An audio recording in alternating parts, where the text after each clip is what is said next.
Welcome to that 80s show, and I'm being brave. Dory, I'm not using protection. Nobody used protection in the early 80s. No, when did condoms become a thing? There's been condoms around since like the 1300s. Whenever you see like, oh, this was a caveman's condom. I was like, they were fucking weren't using that. What are you talking about? Condoms became a thing when people discovered HIV, which was like mid-80s. But before that, free for all. Dory, I want to talk about something. It wasn't part of the show initially. I want to ask you, when last did you think of, this is going to be a very South African conversation, but hopefully people internationally can join in and catch up, because you might have had something similar in your country. Dory, when last did you think of Santarama Miniland? Quite recently, actually, because I recently drove past it. Okay, I'm glad you had that. I'm so glad you had that, because Santarama Miniland, so quintessentially 80s. It was just such an 80s thing, like Gold Reef City, and what else was super 80s? The Cresta ice rink. I think there's like, could you be more 80s? Cresta or Carlton Centre ice rink, or the Key West ice rink. But could you be more 80s than those things? So fucking Santarama Miniland was, oh, what a land it was. It was just that. It was a mini version of South Africa. It's like key buildings. So they had a little airport. Okay. Why are you speaking in past tense? It's still there.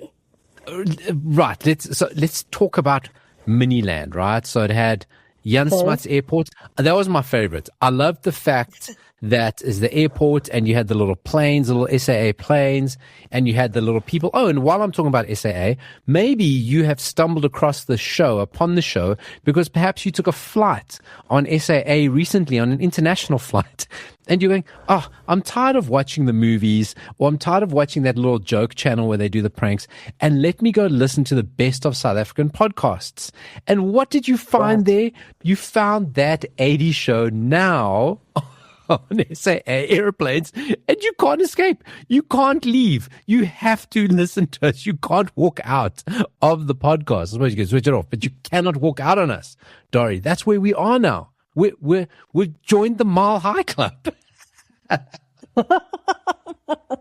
So Santarama Miniland, they had the little airport. I love the airport. The airport was my favorite, and it was a scale replica. They had the Parliament buildings. They had, yes, and I only know this because I found photos, so I don't have that fantastic I don't remember much. They had Cape Town Harbour, they had Simonstown Naval Base, so they had the things. A whole bunch of other buildings. I think there was a mini Ponte building in there.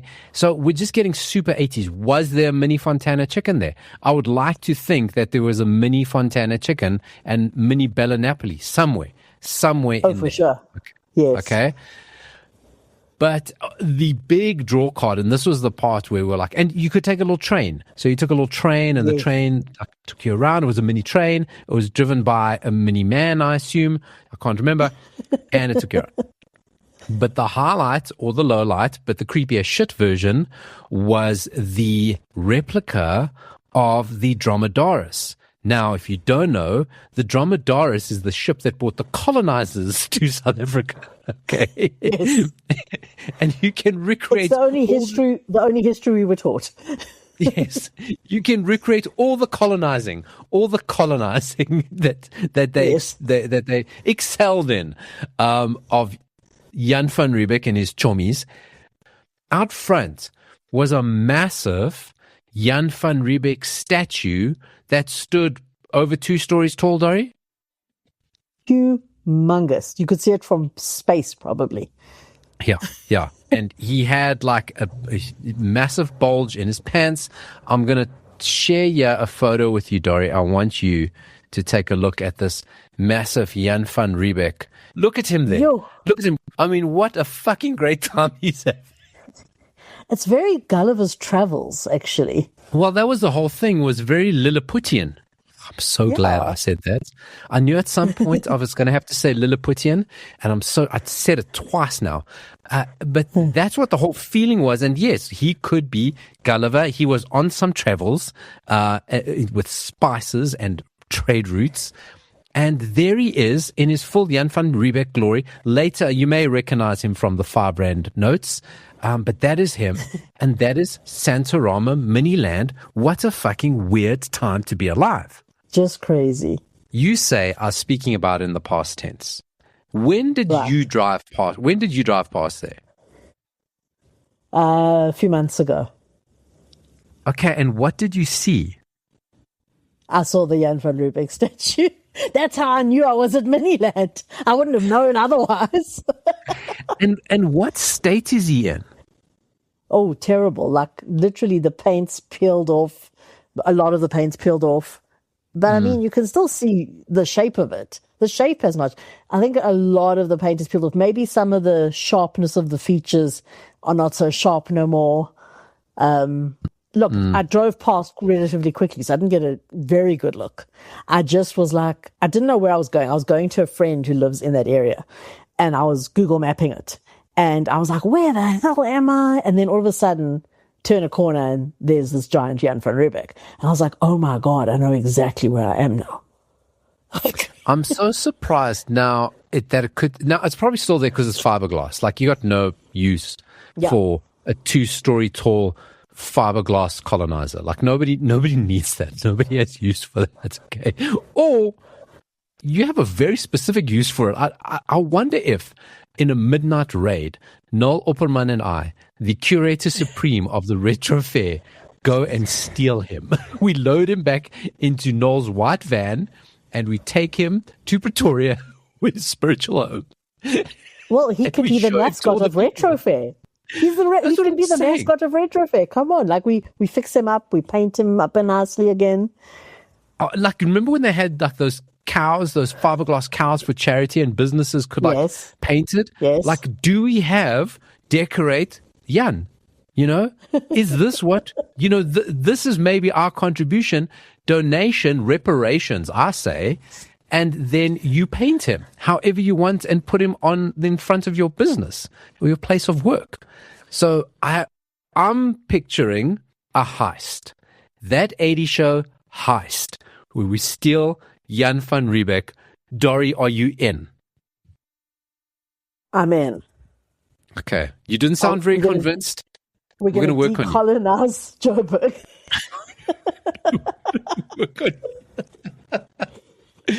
All right. Danny Ocean is on the case. Noel and I were going to go steal Jan van Riebeeck. Watch this space.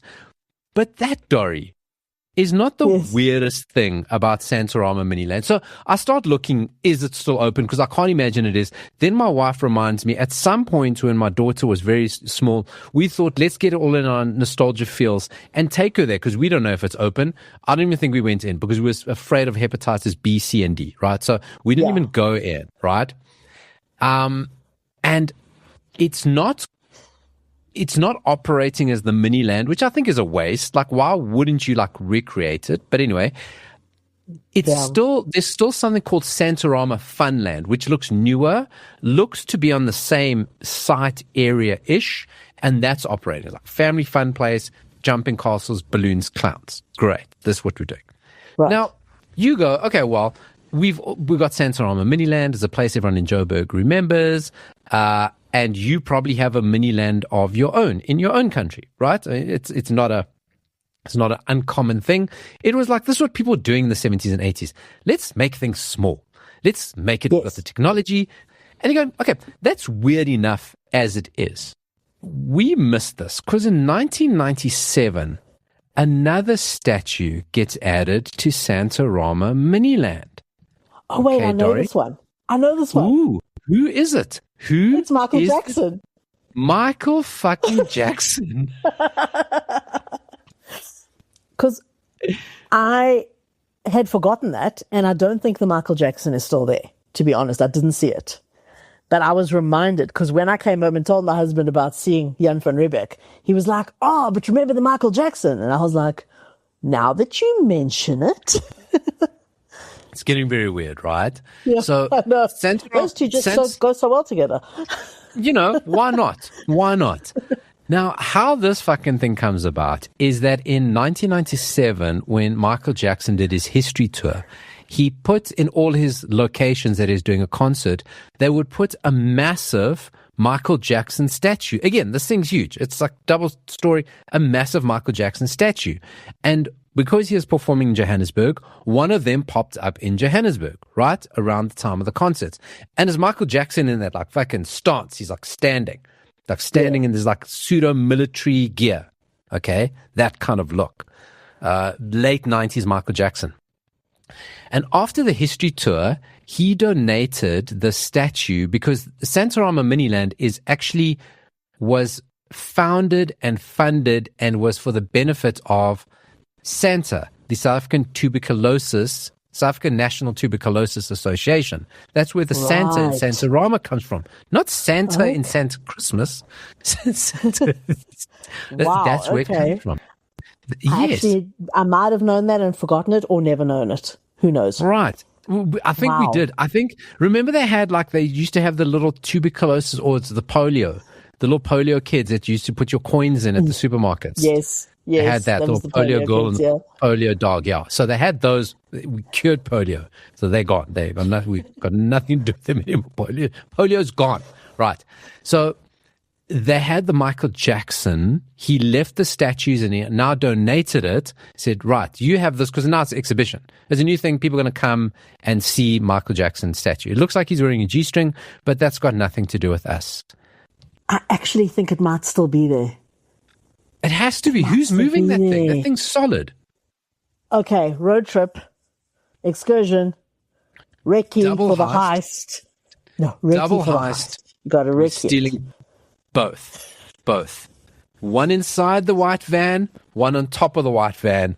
This is going to be like Ocean's 11, but 3. Ocean's 3. What size is this van? These things are beyond humongous. How big is your van? It's Noel's white van, okay? And the time he chloroformed me and put me in the back, it did seem very spacious. I remember waking up and I was fully stretched out. So it does seem to have a lot of space. So this Michael Jackson donates a statue, and you go, well, he did this history concert in lots of countries. Dory, do you want to know where else there are giant Michael Jackson statues? So there is one in the Netherlands outside of McDonald's. Okay. Donated to raise money for the Ronald McDonald Children's Fund. There is one that is outside a nightclub in Austria. It's in the smoking area of the Judenau Baumgarten, all right? There is one in a Swiss fairground. That makes sense. Very lovely picture here. Very neon, Michael Jackson. That makes sense. There's one, obviously, in this article, they show the one in Santarama Miniland with a little kid taking a photo between his legs. Do with that what you will. There is one in an Italian amusement park, but this one has been painted, so it's not the original blue. They've painted Michael Jackson. Not quite white, not quite black, just kind of caramelly. He's quite caramelly in this one.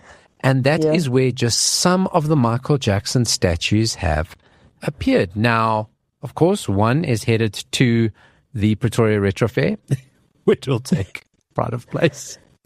Next to Jan van Riebeeck. So what's a little journey we went on thinking about Santarama Miniland.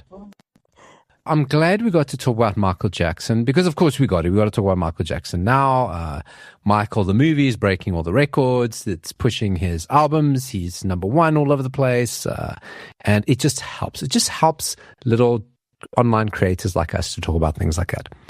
And where you can always go for up to the minute Michael Jackson action is our dear friend Dory. Have you heard of a guy called Corey Feldman?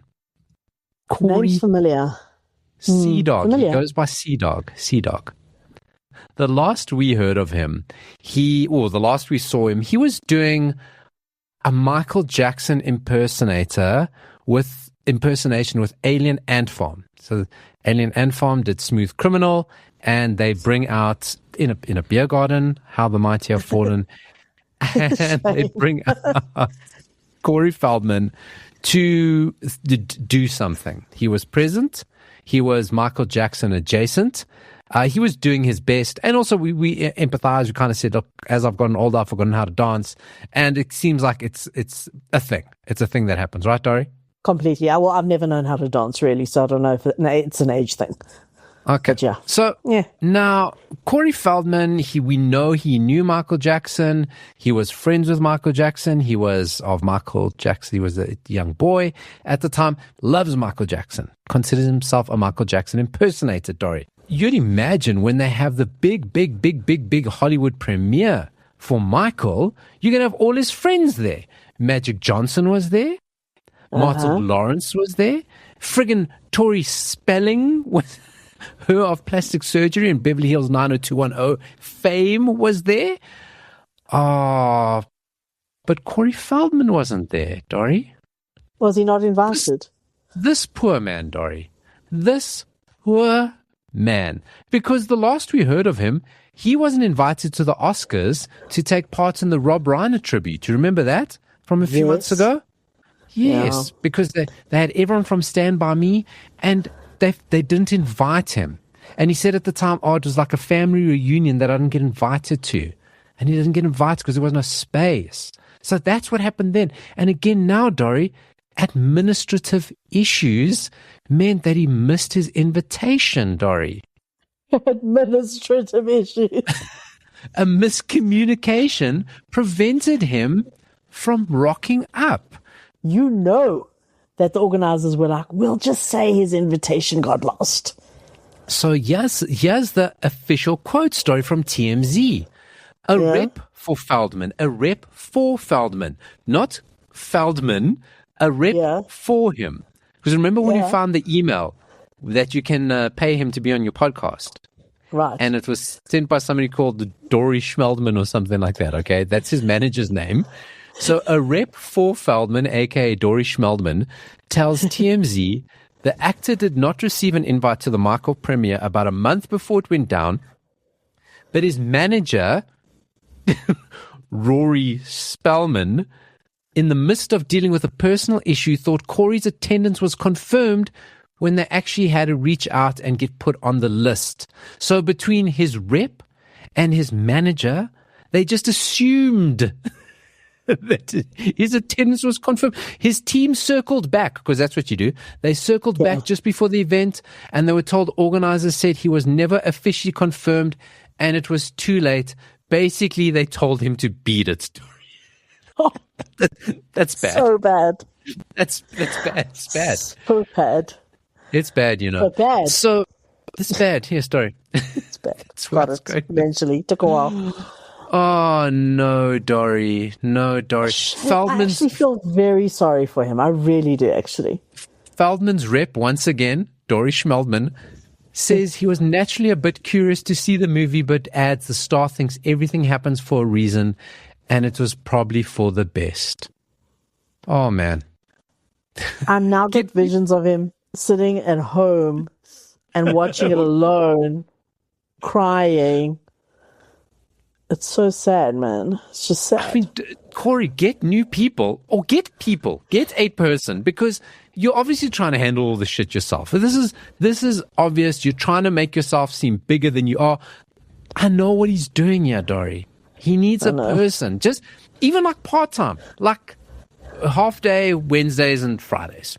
I think that's I'm going to hazard a guess that at some point he did have a person and they probably could not work for him. Yeah, because they wanted more, those people. They wanted more. They didn't understand the creative mindset of a multi-decade genius like Corey Feldman. So it's on them, not on him.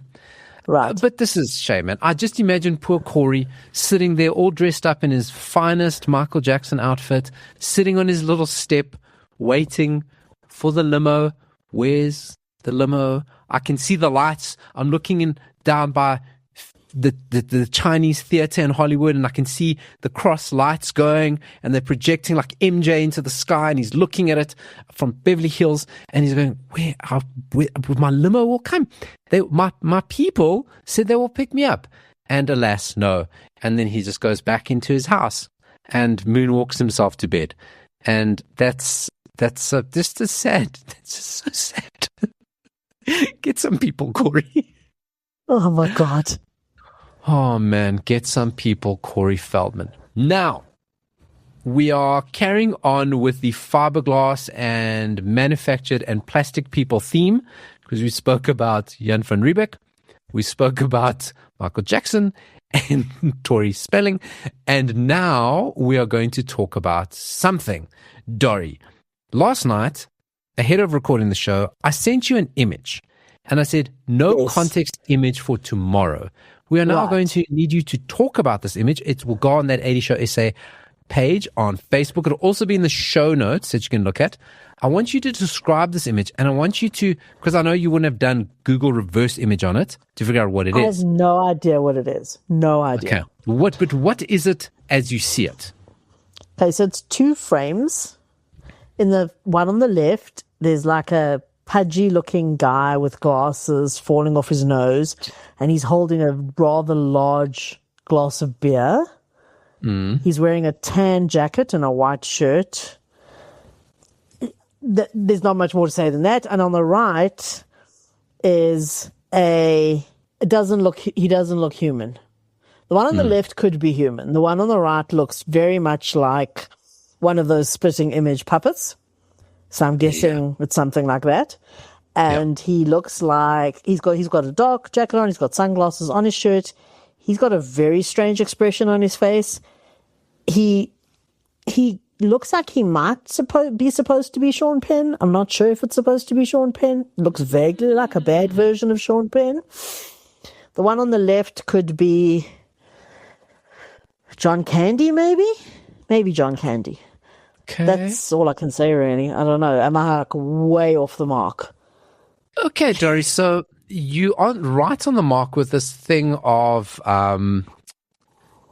it's spitting image type puppet. So have that in your head, pretty big, that kind of like caricatured, morph face, bit bloated, spitting image type characters. Now, they are supposed to be Norm and Cliff from Cheers. At the height of Cheers' popularity, somebody thought, you know what's going to be a great fucking idea? To open Cheers bars. And you go, yeah, that could be a good idea. So they opened a chain of Cheers bars at airports specifically. Okay? And it kind of looked like the Cheers bar. They had a themed menu. So there was like a Fraser Club sandwich. There was a Sam Malone bologna sandwich, whatever. So there was a whole bunch of like the themed menu. It looked a little bit like Cheers. They had Cheers playing, and so it's a bit of a theme. Then what they had in each of these bars was an animatronic version of Cliff and Norm. So those two Nightmare Fuel puppets that you described there, they moved, Dory. They moved. My God. And they would, so in the images I saw, we'll post these up. It was a bar, so imagine a bar counter, but round the corner is these two monstrosities sitting as barflies with their beer and moving, like putting the beer up to their lips. And you should see me now, Dory, how I'm moving. I'm like very like actually. No, I can see you. I can see you. Good. You look like you're doing a robot dance. That's what you look like. Pretty good. And they would drink the beer and they would turn to each other and then they would like turn and they would put their hand up to like place an order. And they would also talk. They would make jokes, little quips, right? Yep. So they have this chain of bars, and now the two actors who play Norman Cliff, George Wendt and John Ratzenberger, kind of go, hello, you're using our likeness. Like, that's not part of the fucking... Are they, though? Are they? No, wait. Okay. They didn't look like this to begin with. They looked more like they looked like them. Okay, so what you see, going. Yes, I see where this is going. So they were like, you are using us and not paying us. Of which the guy of the bar and everyone in the show and who licensed it out said, no, we own the characters. So we licensed out. We own the characters, not you. And they go, but we own our faces. That's our face. And I think it's a very interesting conversation nowadays in this world of AI, of people like stealing people's likeness. Exactly. You know? Yeah. Now, an intelligent Deep podcast fakes, would get the original Yes. deep fake. Who owns your face? If your face is on the Right. internet, you tick the little box that they own your face. So, like, you don't own your face anymore. Now, if we were an intelligent Diary of the CEO type podcast, we'd get into that. But we're not. To make a joke. So, they now sue and say, no, fuck you guys. That's our face. You can't use the characters are us. We are the characters. You license them. There were appeals and there were concessions. And one of the things were to say, well, you can use the characters, but it can't look like them. Which then you go, well, now they just look like These random barflies. It's not charming. It's creepy as shit. For sure. You know, because I can tolerate a barfly that looks like a beloved drunk that I watch on TV, but now it doesn't look like anything. And these things are scary looking as shit. They do not look nice. That is honestly, and now that I look at him again, to be fair, the one does look vaguely human. It's the one on the right that looks creepy as hell. If you've seen enough barflies, around your... Yeah. I want to play a quick round of 2 80s truths and a lie. I make 3 statements. 2 are true. 1 is a lie. They're all about the 80s. Dory, James Brown was once arrested because people were using his toilet. That's statement number 1. Okay. Statement number 2, the first generation of mobile phones in the 80s only had a limit of 30 saved contacts. And statement number, because they figured nobody would know more than 30 people. And then statement number 3, the GIF or the GIF was invented in the 80s. 2 are true, 2 are about technology, 1 is a lie. I think that the phone thing and the James Brown thing are true, and the gift thing's not true. So James Brown is true. In 1988, he stormed into an insurance seminar with a shotgun, furious that strangers at the hotel were using his private toilet. He then fled in his pickup, led police on a 2-state chase, hitting 85 miles per hour, had his tires shot out, and still drove 6 miles on the rims before getting caught. That's fucking so true. many questions, but we don't have time. Don't use but my I have toilet. so many questions from that. No, that's ridiculous.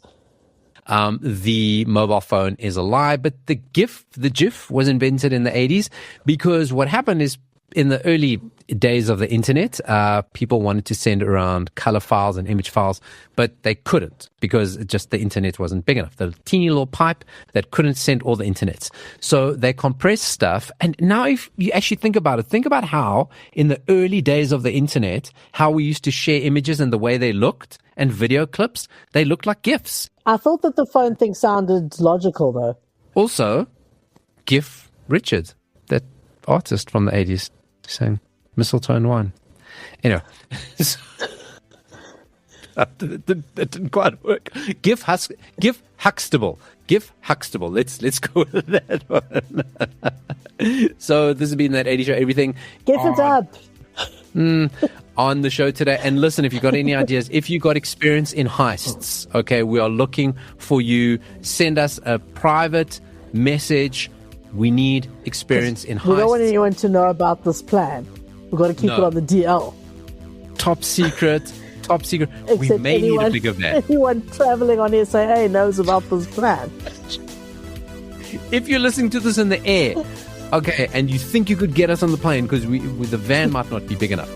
Thanks for joining me, Dory. Goodbye. Bye.